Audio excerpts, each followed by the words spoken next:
Oi, pessoal, tudo bem com vocês? Hoje nós vamos conversar aqui sobre a Petrobras. Vou trazer para vocês uma atualização da empresa, até por conta desses últimos dividendos que foram anunciados para dezembro. Além desses dividendos, foram anunciados também um plano de desenvolvimento de investimentos para os próximos anos e até mesmo para 2050, tá? Então a gente vai passar por esses tópicos, além também dos seus últimos resultados e também da situação atual dos preços da empresa. Será que vale a pena investir nesse momento ou não? Há descontos? Bom, nós vamos ver isso agora. Mas antes, já deixa a sua inscrição, o seu like e também ative o sininho aqui, beleza? Muito bem, vamos lá então começar a análise, mas antes eu deixo sempre aqui avisado vocês que esse vídeo não é uma recomendação de compra ou de venda, beleza? Iniciando primeiramente então aqui sobre os dividendos, a empresa anunciou um pagamento de R$ 1,55 aproximadamente, tanto por ação ordinária como também a preferencial. Esse pagamento vai ter como data corte o dia 11 de dezembro de 2024, tá, pessoal? E a data de pagamento vai acontecer no dia 23 de dezembro, ok? Um pagamento bem relevante aqui. Bom, até fazendo o cálculo de qual vai ser o valor no formato de dividend yield, se a gente pega aqui o valor de R$ 1,55 e divide pelo valor atual, que se eu não me engano deve estar 37,40, 37 e pouco, tá? A gente teria aqui um dividendo próximo a 4%, né? Deixa eu fazer o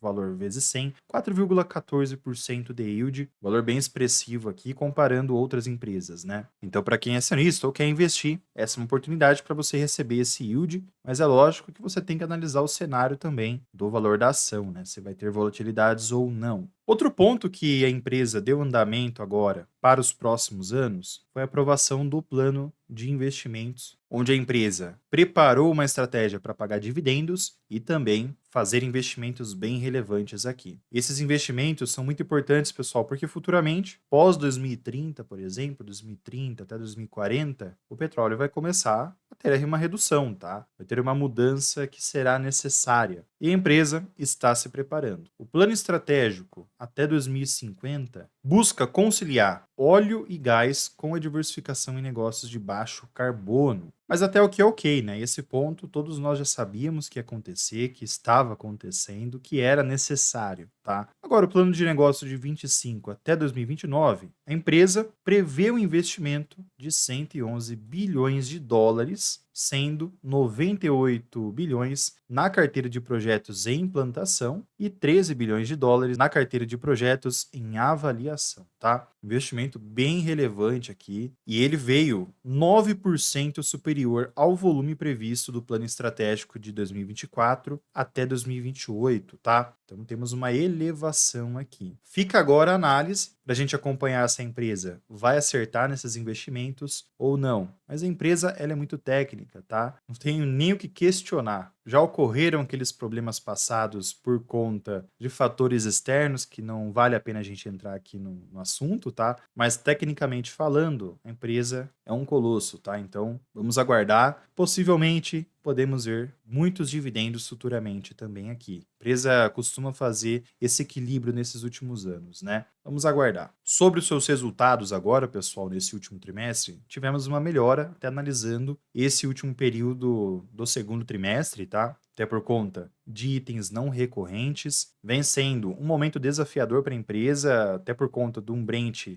em queda e também de um câmbio que vem se elevando, né? Mas apesar disso tudo, a gente enxergou uma melhora no seu resultado líquido aqui, tendo uma elevação do segundo TRI de 24 com o terceiro, beleza? Mas os resultados, logicamente, por conta dessa situação atual, vem tendo uma queda também, tá? Daqui a pouco a gente vai ver o histórico total. Seu EBITDA teve uma queda aqui, analisando o segundo trimestre de 24 com o terceiro, beleza? Um ponto bacana que aconteceu aqui foi a geração de caixa operacional, que teve uma elevação de 24% com relação ao segundo TRI de 24, tá? Aqui eles estão fazendo esse comparativo com o segundo TRI de 24 e não com o terceiro de 23, tá? Também é legal a gente acompanhar esse ponto para não criar um viés aqui mais positivo e mais negativo, tá? Dentre esses destaques desse trimestre, o fluxo de caixa de investimento ficou em 4,5 e os dividendos 2,3. Reparem como que a empresa mantém um equilíbrio nessa diversificação no seu fluxo de caixa operacional. É bem interessante, tá? Geração de caixa, na verdade. Um ponto legal que a gente também tem que entrar aqui é que estamos na menor dívida financeira desde 2008 para a empresa. Esse é um ponto bem legal. Daqui a pouco a gente vai passar para a sua dívida líquida sobre EBITDA, para sua alavancagem, a gente acompanhar como que está a situação atual. Igual eu disse para vocês, a empresa vem entregando dividendos bem relevantes, né? Bem acima de 6%, que é o teto do Décio Bazin. Aliás, que é o piso do Décio Bazin, né? Não temos nem o que questionar por aqui. Muito bem, vamos agora analisar então, pessoal, a situação mais técnica, né? Primeiramente, passando sobre o histórico da receita líquida, sempre legal a gente analisar aqui. Vejam que vem tendo uma melhora depois de um período mais desafiador. Ainda estamos em um período mais desafiador, tá? Ainda não finalizamos esse ponto. Passando para o gráfico anual, veja que a situação segue bem estável, igual 2023. Receitas diversificadas. Vejam que o Brasil pega 70%, a China 12%, os Estados Unidos 2%, quase 3%, né? Singapura 2,5% e assim sucessivamente. Se a gente passa agora para o lucro líquido, pessoal, a gente enxerga que esse trimestre teve uma melhora realmente, tá? Até analisando o segundo TRI de 24 com o terceiro TRI e também com o terceiro TRI de 23. Bem interessante essa melhora, depois desse resultado mais negativo, né, pessoal? Se a gente pega os últimos 12 meses, o resultado está bem em baixa, até por conta desse período do segundo trimestre de 24, que vai fazer preço agora nesses próximos 4 trimestres, né, nos 12 meses anteriores. A margem líquida segue com um percentual muito bacana também, tá? Bem legal aqui, apesar dessa queda em 24, que acabou sendo afetado, igual eu disse para vocês, no segundo trimestre de 24, né, nesses históricos. E agora a gente entra nos dividendos, pessoal. Dividendos esses que estão muito positivos. Temos nem o que questionar aqui, tá? Talvez posso dizer que a Petrobras é uma das maiores pagadoras de dividendos junto com a Vale, né? Logicamente que a empresa pagou um dividendo muito acima da média em 2022, mas desde 21 a empresa vem entregando dividendos superiores a 10% aqui. Um resultado muito relevante, fica nítido no seu payout, e isso não é por conta de itens não recorrentes, né? E sim por conta do seu caixa elevado. A empresa ela tem uma geração de caixa muito robusta, igual eu trouxe para vocês lá na apresentação, né? Vejam que a empresa consegue trabalhar com payout bem equilibrado aqui. E se a gente passa também dentro do seu regulamento, né? Vejam que a empresa mantém uma remuneração aos acionistas bem controlado, tá? Onde 45% do fluxo de caixa livre é entregue como dividendos aqui. Logicamente, caso tudo se enquadre dentro das regulamentações de endividamento, beleza? Sobre o período de pagamentos, a empresa, nesse ano, ela fez vários pagamentos, mas eu posso destacar 4, tá? Levando em conta a Datacom, beleza? Abril, junho, agosto e dezembro são os meses que a empresa anuncia os seus dividendos, tá? Aqui ainda não apareceu o dividendo anunciado recentemente, beleza? E confirmando esse tópico que eu falei para vocês, da empresa ser a maior pagadora de dividendos no Brasil, né? Uma das maiores, margem de segurança do Décio Bazin tá bem acima, tá, pessoal? Tá com margens bem acima. Não tem nem o que questionar aqui. Você consegue receber um dividendo superior a 6% na Petrobras, tranquilamente pegando esses últimos históricos, mas principalmente esse aqui de 12 meses. Beleza? Vejam como fica nítido se a gente passar isso para o gráfico, né? Essa análise a gente pega o histórico dos últimos 12 meses e analisa conforme a entrega versus o preço da ação no período, né? Então vejam que estamos dentro da margem para você receber um yield superior a 10% aqui tranquilamente, tá? E agora a gente passa para o preço justo de Graham, que nesse momento também temos um bom desconto de 76% praticamente, tá, pessoal? Um retorno muito atrativo aqui. Mas para essas empresas de commodity é importante vocês entenderem uma coisa. Como os lucros acabam tendo uma queda, essa análise do preço justo acaba tendo uma queda também, tá? Então, dependendo do cenário da empresa, um preço justo mais apertado talvez seja por conta dessa queda no seu resultado líquido, que consequentemente, com uma melhora posteriormente, pode se elevar aqui, beleza? Importante se atentar e entender essa discrepância, essa diferença, né? Essa divergência, vamos dizer assim. Lembrando a todos também, pessoal, que esses dados eu pego lá no scanner da Bolsa, tá? Um parceiro aqui nosso que auxilia as nossas análises para esses preços tetos, valor intrínseco e muito mais, tá? Fora que a carteira recomendada que eles têm lá, tem bastante empresa bacana dentro dela. QR Code aqui em cima e o link aqui embaixo para vocês acessarem depois, tá? Lá tem 10% de desconto. Pois bem, pessoal, vamos então conversar agora sobre as projeções técnicas de Petri 4, que desde 2016 trabalha numa tendência de alta. Não temos nem o que questionar aqui, tá? Logicamente que a empresa passou por aquele período mais ruim, por várias situações extra-campo, tá? Mas agora segue nessa tendência de alta. Vejo que desde a pandemia essa tendência é contínua, apesar de alguns momentos de baixa, a tendência, a média móvel dos preços dos últimos 20 meses segue sempre em tendência de alta aqui, bem interessante. Nesse momento, a gente tem uma redução, pessoal, no seu volume financeiro, né? Vejam como fica nítido essa queda no volume financeiro. Importante levar em conta isso. E até explica também essa queda no Ibovespa, né? As empresas aqui no Brasil estão sendo afetadas demais por conta do cenário fiscal aqui no Brasil, tá? Essa questão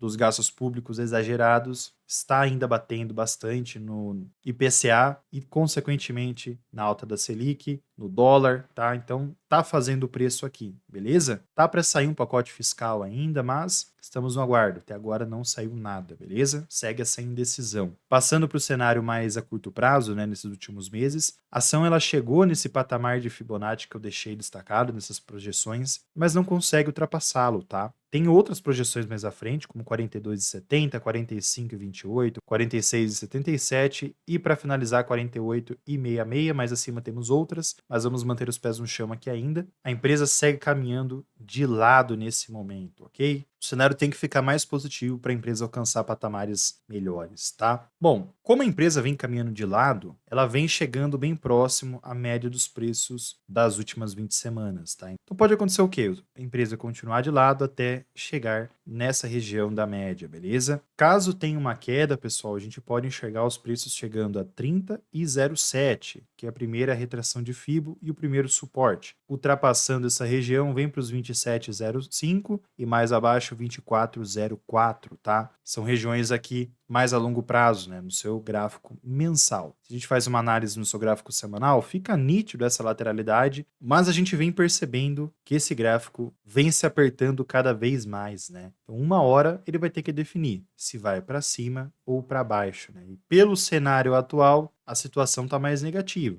Mas a gente não pode ir nesse achômetro, né? A gente tem que trabalhar de forma mais técnica, tá? Um ponto que eu tô de olho é nesse volume que eu trouxe para vocês anteriormente, né? Ele teve uma queda em meses anteriores, 3 meses atrás, mas retornou de forma mais forte nesses últimos 3 meses, né? Entrando novamente nessa região de preço. Tanto até que nesses últimos dias teve uma melhora, aqui temos o gráfico diário, né? No momento que eu estou fazendo a análise, nós enxergamos que o resultado, aliás, que os preços abriram em alta, com esse gap de alta, tá? Mas a gente pode até enxergar uma queda aqui para depois ter uma continuidade. Vai depender muito do cenário e como que a empresa vai trabalhar dentro dessa região que eu deixei demarcado aqui, tá, pessoal? Um ponto que afeta bastante a empresa é o Brent, pessoal, é o barril do petróleo, que nesse momento segue mais negativo, tá? Segue nessa região que eu deixei demarcado há um certo período. Eu deixei demarcado duas regiões, né? Do 69,40 até os 96,09, tá? Os preços vêm caminhando nessa lateralidade, nessa região, tá? E nesse momento os preços estão mais negativos, mas na parte de baixo não consigo ultrapassá-la, tá? Então a gente vai ter que aguardar como que vai caminhar nesses próximos meses o Brent também aqui, porque afeta os preços da Petro, ok? Passando para os seus indicadores fundamentalistas, seu PL hoje está 5,8, tá um PL descontado pelo patamar da empresa, mas já esteve em descontos maiores. Nós temos que olhar dois lados da moeda aqui: o crescimento dos lucros, trazendo descontos, e também a queda nos lucros, deixando esses indicadores mais caros. Porém, como é commodity, essas quedas nos lucros podem ter uma melhora futuramente. Então lembrem-se dessa dispersão, igual eu disse anteriormente, tá? Passando para o seu preço sobre receitas, está abaixo de 1, tá? Mas reparem que o histórico da empresa dificilmente opera acima de 1, muito acima de 1 no caso, né? Já chegou a operar acima de 1 aqui, logicamente. PVP está a 1,26, chegou a operar em momentos mais descontados. O ROI segue com uma margem muito interessante aqui. Margem EBITDA também tem uma média muito atrativa. Dívida líquida sobre EBITDA agora, como eu falei para vocês, a empresa segue com uma alavancagem controlada, tá? Segue a uma vez. A última vez que a empresa trabalhou com uma alavancagem maior foi em 2020 aqui, chegando ao patamar de 3 vezes.